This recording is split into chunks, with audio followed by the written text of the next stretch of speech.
de l'aversion que le peuple sénégalais a pour Macky Sall et son régime. Et ce matin, d'ailleurs, en venant à ce matin, j'ai lu la presse écrite, et j'ai vu à la une le ministre des Finances se glorifier d'un taux de croissance de 7,8% projeté entre 2023 et 2025. Parlant d'ailleurs de taux de croissance, je dois dire, et il faut qu'on le comprenne, il y a une gravité au Sénégal. C'est qu'au moment de la reformulation des comptes du produit intérieur brut, beaucoup ne le savent pas, il y a été introduit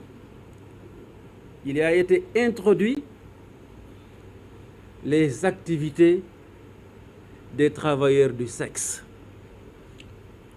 comme on le fait dans certains pays occidentaux, comme en Angleterre.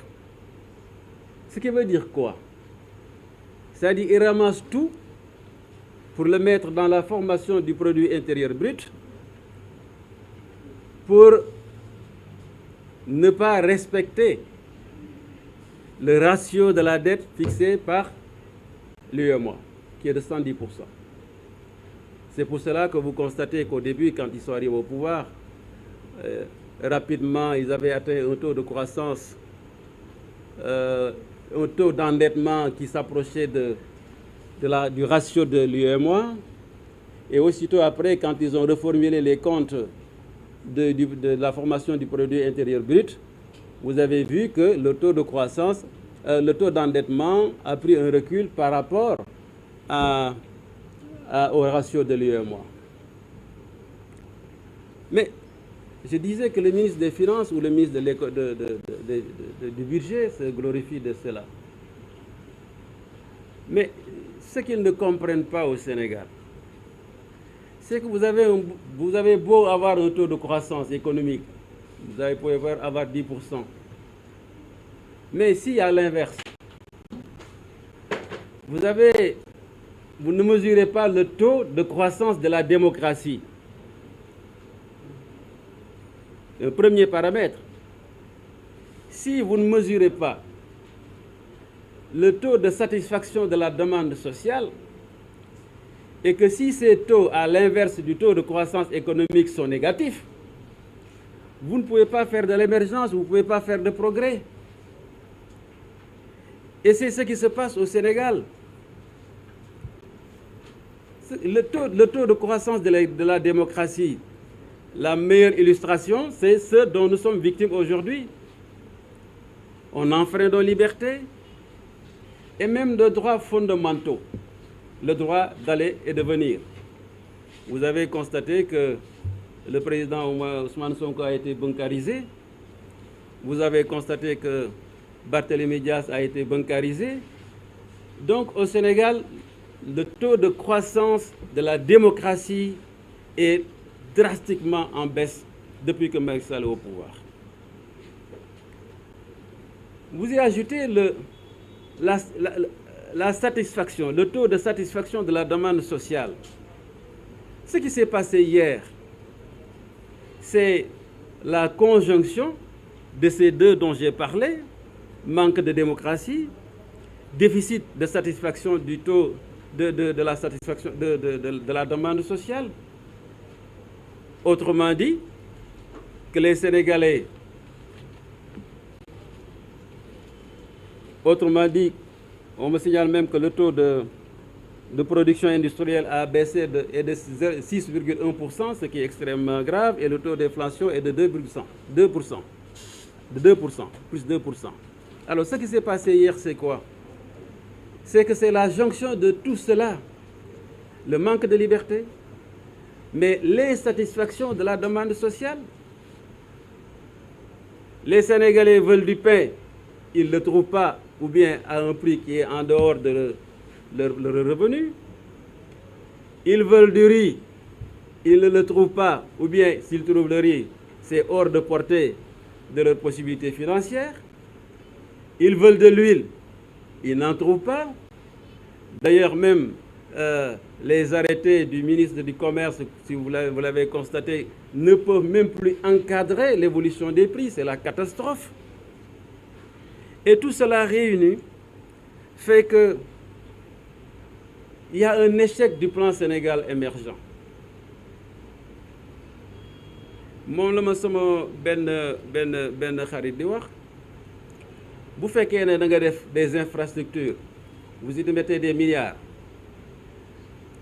nga tabax stade mais sénégalais bi amul lu mu lekk mënut am mburu nga tabax terre mënul am ceeb nga tabax nu mu tuddati bus transfert rapide c'est comme ça qu'on l'appelle transport rapide mënul am suukar. Tout ça sont des infrastructures mais comme me dit un ami, ce sont des infrastructures qui après conduisent à une infrastructure sociale. Je ne dis pas cardiaque mais sociale. C'est le grand problème du Sénégal et Macky Sall n'a pas de solution par rapport à cela. Et moi, si vous vous souvenez bien, vous le savez certainement, il y a ce qu'on appelle le protocole de Maputo, la recommandation de Maputo sur l'agriculture. En 2002, j'étais ministre de l'Agriculture. Quand je suis allé à Maputo, à la conférence des ministres de l'Agriculture, il y avait Amara Essi, qui était le président intérimaire de la Commission de l'Union africaine à l'époque. Il dit un jour, en Conseil des ministres, il y a le président Houphouët-Boigny qui demande à le ministre des Forces armées qui demande au président Houphouët-Boigny de donner des instructions au ministre de l'économie et des finances pour qu'il lui donne de l'argent pour acheter des armes. Et quand il a fini, le président Houphouët-Boigny lui demande: Monsieur le ministre des Finances, est-ce que vous avez de l'argent pour le ministre des Forces armées? Il dit: oui, monsieur le président. Il dit: cet argent-là, il faut plutôt le donner au ministre de l'Agriculture parce que la première sécurité, c'est de donner au peuple à manger. Et c'est ce que le Sénégal a arrêté. C'est pour cela, à l'époque, moi, j'avais proposé que les budgets des États africains prévoient 10% d'investissement, je dis d'investissement pour l'agriculture. Je ne parle pas du budget général de l'agriculture, mais d'investissement. Or, aujourd'hui, mais c'est peanuts. Si vous avez un budget de 5 000 milliards, il n'y a que 60 milliards d'investissements pour l'agriculture. C'est ce que fait le gouvernement de Macky Sall. Kon fofu nan nga mëna amé souveraineté alimentaire, mëno bay ceeb bu doy, mëno bay dawlin bu gerte gu doy, mëno am suukar bu doy, mëno am sax dugub bu doy. Et il se glorifie des fois d'avoir 3 millions de tonnes de céréales, alors qu'à côté, le Mali, qui est moins doté que le Sénégal, vous fait facilement 5 millions de tonnes de céréales. Et les Sénégalais importent même du mil du Mali. Si l'économie est aussi faible au niveau interne et qu'il n'y a aucune mesure qui est prise par le gouvernement pour protéger cette économie et la promouvoir, il est tout à fait normal, quand il y a des situations internationales de cette nature, telles que la guerre de l'Ukraine, que le Sénégal soit exposé. Mais ce qui est dommage, c'est que jusqu'à présent, il n'y a aucune réorientation pour régler ce problème. Ce qui veut dire quoi? Que tant que Macky Sall est Mingfi jusqu'en 2024, les Sénégalais vont continuer à avoir ce même problème. Ceeb bi dana yok, dewlin bi dana yok, suukar bi dana yok, transport bi dana yok, du ci man dara te du ko mëna téye parce que lépp li loo xam ne suñu alal la jox na ko tubaab yi.